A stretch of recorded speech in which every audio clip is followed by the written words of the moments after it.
ஆண்டவர் சொல்றாரு, என்னுடைய மகத்துவங்களை என் பிள்ளைகளுக்கு நான் எழுதி கொடுத்தேன். நான் குணமாக்குவேன் எழுதி கொடுத்தேன். நானே உன் பரிகாரின்னு எழுதி கொடுத்தேன். நான் உன்னை ஐஸ்வர்யம் அடைய பண்ணுகிற ஐஸ்வர்ய சம்பன்னர்னு எழுதி கொடுத்தேன். நான் உன்னை விடுதலையாக்குகிற தேவன் நான் எழுதி கொடுத்தேன். அவங்க அதை பார்த்தாங்களாம். பரிகாரியான கர்த்தர், பரிகாரியான கர்த்தர், பரிகாரியான கர்த்தர், மருத்துவர், யெகோவா ராப்பா, சுகமாக்குறவர். ஆமா, சரி. அப்புறம் டாக்டர் அப்பாயின்மெண்ட் வாங்கிட்டீங்களா? எத்தனை மணிக்கு போலாம்? டாக்டரை பார்க்குறதோ ட்ரீட்மெண்ட் எடுத்துக்கிறதோ அதுக்கு எதிராகவோ அதற்கு தப்பாவோ நான் இப்போ பேச வரல.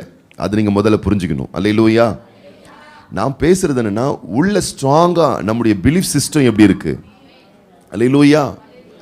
மகத்துவங்களை எழுதி கொடுத்தாராம். நான் உன்னை குணமாக்குவேன். மகத்துவங்களை எழுதி கொடுத்தவாராம். நான் உன் தலையை உயர்த்துவேன். மகத்துவங்களை எழுதி கொடுத்தாராம். நான் உன்னை வாழாக்காம தலையாக்குவேன், கீழாக்காம மேலாக்குவேன். மகத்துவங்களை எழுதி கொடுத்தாராம். நீ கட்டாத வசதியான பெரிய வீடுகளை நான் உனக்கு கொடுப்பேன், நட்டாத தோட்டங்களை கொடுப்பேன். மகத்துவங்களை எழுதி கொடுத்தாராம். எகிப்து தேசத்தில் புறப்பட்ட நாளிலே செய்தது போல ஒவ்வொரு நாளும் உன் லைஃப்ல நான் அதிசயங்களை காண பண்ணுவேன், அற்புதங்களை செய்வேன். மகத்துவங்களை எழுதி கொடுத்தாராம். அதை மக்கள் வாங்கி படிச்சாங்களாம். படிச்சுட்டு அதெல்லாம் இருக்கட்டும், அடுத்த வேலையை போய் நம்ம பார்ப்போம் அப்படின்னு அதை அந்நிய காரியமா எண்ணினார்களாம். அவர் சொல்வார்ப்பா, அவர் தெய்வம் கடவுள் சொல்வாரு, அதனால நமக்கு வந்துருமா, அதனால வெற்றி வந்துருமா, அதனால வாழ்வு வந்துருமா, அதனால மேன்மை அடைஞ்சிட முடியுமா அப்படின்னு சொல்லிட்டு வேற காரியங்களை பார்க்க போயிட்டாங்களாம். வேற காரியங்களை போய் பார்க்கறது தப்பு கிடையாது. ஆனா இவரை வேற மாதிரி பார்த்துட்டு வேற காரியத்தை பார்க்கறது ரொம்ப ரொம்ப தப்பு. அல்லேலூயா. இவரை வேற மாதிரி பார்க்க கூடாது. இவர் தான் வாழ்வின் ஆதாரம்னு பார்த்து மற்ற காரியங்களை பார்க்கணும். அந்நிய காரியமாக எண்ணினார்களாம். ஒரு தாய் பாருங்கள், ஒரு மகனை பெற்றெடுத்தார்களாம். அந்த தாயினுடைய கணவர் இளவயதில் மரித்து போனாராம். ஒரே மகன். அந்த அம்மா தீர்மானம் பண்ணாங்களாம், என் பிள்ளைய நல்லா படிக்க வைக்கணும். அவ்வளவு கஷ்டப்பட்டு, அந்த அம்மா ரொம்ப படிச்சவங்க கிடையாது, ரொம்ப கூலி வேலைலாம் செஞ்சு ரொம்ப கஷ்டப்பட்டு ரொம்ப வேதனைப்பட்டு நொந்து போய் படாத பாடுபட்டு அந்த பையனை படிக்க வச்சாங்களாம். அந்த பையனும் கஷ்ட நஷ்டங்களை உணர்ந்து கொண்டு புரிந்து கொண்டு நல்லா படிச்சானா பாருங்க. படிச்சுட்டு ஒரு பெரிய ஒரு அந்தஸ்துல வந்துட்டான். நல்லா சம்பாதிக்க ஆரம்பிச்சிட்டான். இப்போ அவனுக்கு ஃபாரின் தேசத்துல ஒரு பெரிய ஒரு பதவி கொடுக்கப்பட்டது, ஒரு வேலை கொடுக்கப்பட்டது. இப்போ அம்மாவை பார்த்து சொன்னான், அம்மா நீ சொன்ன மாதிரி நான் நல்லா படிச்சிட்டேம்மா, இங்கே எனக்கு இருக்கக்கூடிய வேலையை விட ஃபாரின்ல எனக்கு பெரிய வேலை கிடைச்சிருக்கு, நான் அங்கே போய் சம்பாத்தியம் பண்ணி நான் உனக்கு எல்லாம் நான் அனுப்புகிறேம்மா, நீ நல்லா நல்லா சந்தோஷமாக நீ இருமா அப்படின்னு சொல்லிட்டு அவன் புறப்பட ஆரம்பிச்சானா. அவங்க அம்மாவும் அவனை வாழ்த்தி வழி அனுப்புனாங்களாம்.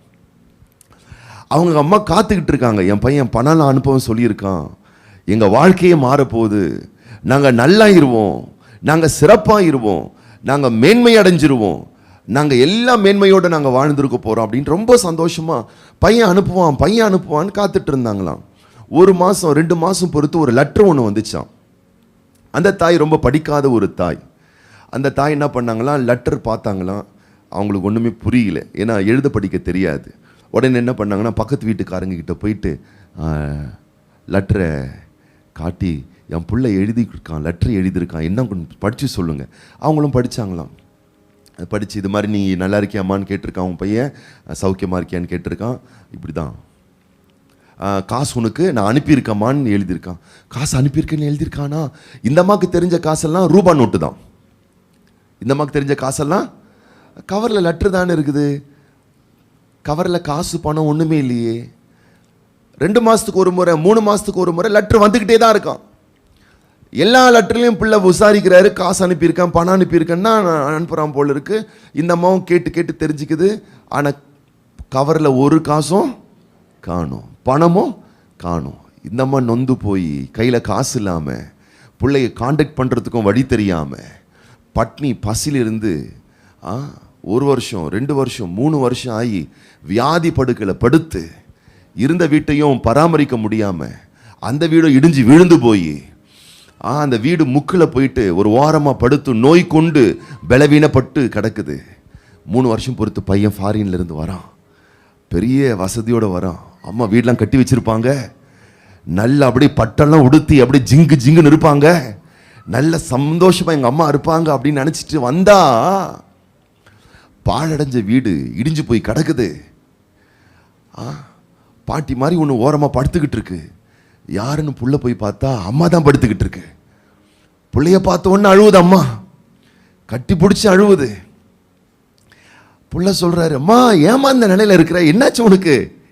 ஏப்பா நீ காசு அனுப்புறேன் லெட்டர் எழுதுனேன், ஒரு காசு அனுப்பலையப்பா, நான் எங்கப்பா சாப்பிட்றது, என் கையில காசு பணம் இல்லாம நான் இந்த அளவுக்கு பாதிக்கப்பட்டிருக்கேன்ப்பா. நான் தான் லெட்டர் அனுப்பினேன். உங்களுக்கு லெட்டர் அனுப்பினியா? ஆமா லெட்டர் அனுப்பினேன். என்னன்னு அனுப்பினேன்? காசு அனுப்புறேன்னு அனுப்பினேன், காசு அனுப்பியிருக்கேன்னு அனுப்பினேன். ஆனா காசு இல்லப்பா. காசு இல்லையா? எங்கம்மா நான் அனுப்பின லெட்ரு? ஏதோ அந்த ட்ரங்க் பொட்டியில் வச்சிருக்கேன் பார், போய் பாருப்பா. அந்த இரும்பு பொட்டியில் போய் பார்த்தா அழகா அடுக்கி வச்சிருக்கான் அந்த அம்மா. ஒவ்வொரு லெட்டரையும் பத்திரமா அடுக்கி வச்சிருக்கான். அந்த புள்ள எப்போ எடுத்து காட்டினானா, லெட்ரு கூடவே ஒரு டிராஃப்ட் வச்சிருக்கேன், பார்க்கலையாம்மா? இதில் பாரு, லெட்ரு கூட ஒரு செக் வச்சிருக்கேன், நீ பார்க்கலையா? அதில் எனக்கு நம்ம தெரியும், நீ காசு அனுப்ப பணம் அனுப்ப தான் நான் பார்த்துக்கிட்டு இருந்தேன்.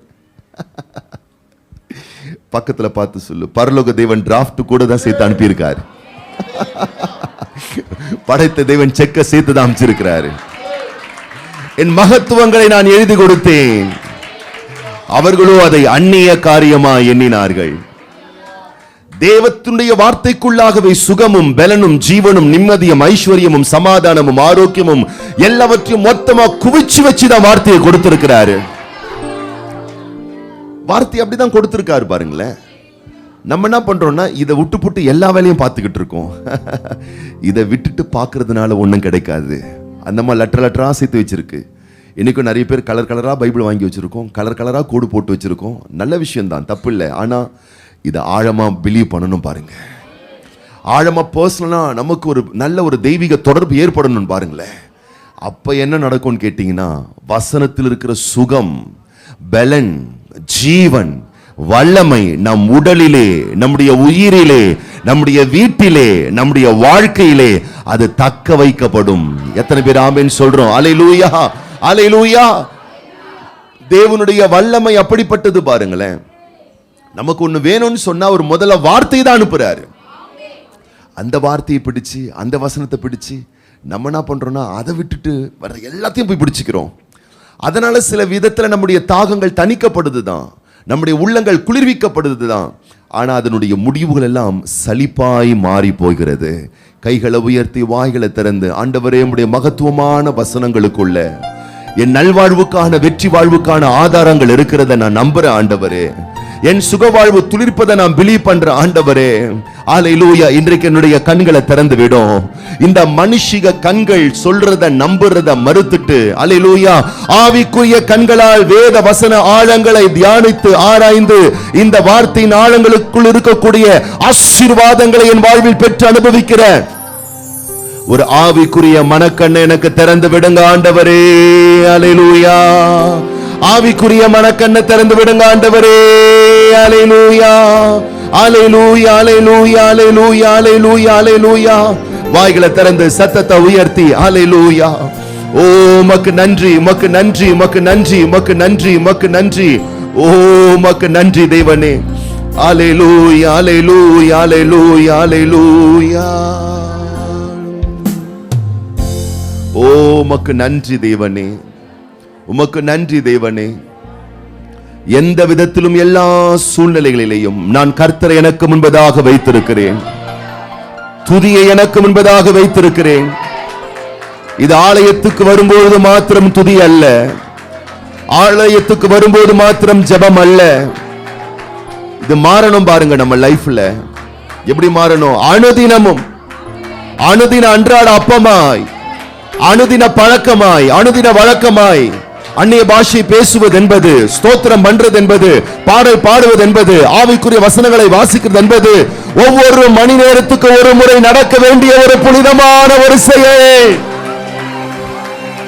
ஓ அவர் சொல்றார், நான் உனக்கு போதும், நான் உனக்கு போதும். அல்லேலூயா. உலகத்துல இன்னைக்கு எல்லாரும் சொல்ற ஒரு வார்த்தை என்ன? போதல. அதிகமா சொல்ற வார்த்தை என்ன? சொல்லுங்களேன். எவ்வளவுங்க சம்பாதிக்கிறீங்க? 10,000 ரூபாய் போதுமா? போதல. சரி, எவ்வளவு இருந்தா உங்களுக்கு போதுமானதா இருக்கும்? ஒரு 50,000 ரூபாய் இருந்தா போதும். அதே 50,000 ரூபாய் சம்பாதிக்கிறவங்களை போய் கேளுங்க, எவ்வளவு சம்பாதிக்கிறீங்க? 50,000 ரூபாய் போதுமா? போதல. எவ்வளவு சம்பளம் கிடைச்சா நல்லா இருக்கும்? 1 லட்சம். இப்போ 1 லட்சம் சம்பாதிக்கிறாங்களே, அவங்கள போய் கேளுங்க, எவ்வளவு சம்பாதிக்கிறீங்க? 1 லட்சம் போதுமா? நம்மளும் அந்த வண்டி தான்ல, போதல. பக்கத்துல பாத்துக்கலுங்க, எத்தனை படம் வச்சிருக்கீங்க? சும்மா சும்மா ஒரு ஒரு ஒரு 150 சும்மா போதுமா? போதல. கிறிஸ்மஸ்க்கு 1, நியூ இயருக்கு 1, சர்ச்சுக்கு 1, ஃபங்க்ஷனுக்கு 1, வீட்டுக்கு 1, சண்டே 1, மண்டே 1, டியூஸ்டே 1. போதல. வருமானம் போதல, போதல. ஆனா இவர் சொல்றாரு, நான் உனக்கு போதுமானவரா இருப்பேன், என் கிருபை உனக்கு போதும். அப்படின்னா இது உன்னை மிக அளவில், மிக பெரிய அளவில் உன்னை திருப்திப்படுத்தக்கூடிய அளவுக்கு உன்னை நிரம்பி வழிய செய்யக்கூடிய ஒரு ஆசீர்வாதம். அல்லேலூயா. உலகத்தின் வாய்மொழிகள் பத்தல, போதல. ஆனா இவரை நீங்க சார்ந்து அண்டிக் கொள்ளும் போது நான் சொல்றேன், திருப்திகரமான வாழ்வை நிறைவாய் உங்களுக்கு தருவா. அல்லேலூயா. அதான் நான் சொல்றேன், மற்ற காரியங்களை பார்க்கறது தப்பு இல்லை, வேலைக்கு போறது தப்பு இல்லை, மற்ற கடமைகள் நிறைவேற்றுவது தப்பு இல்லை. இதை விட்டுட்டு போய் நம்ம பண்றோம் பார்த்தீங்களா, அங்கதான் அது சலிப்பாய் மாறுகிறது. நான் சொல்றேன், இவரை வச்சுக்கிட்டே மிக்ஸி அரையுங்க, இவரை வச்சுக்கிட்டே சமையல் செய்யுங்க, இவரை வச்சுக்கிட்டே வாகனத்தை ஓட்டுங்க, இவரை வச்சுக்கிட்டே கம்பெனிக்கு போங்க, இவரை வச்சுக்கிட்டே இவருடைய தொடர்பிலேயே எல்லாம் செஞ்சுக்கிட்டு இருங்க, எல்லாம் உங்களுக்கு போதுமானதா இருக்கும்.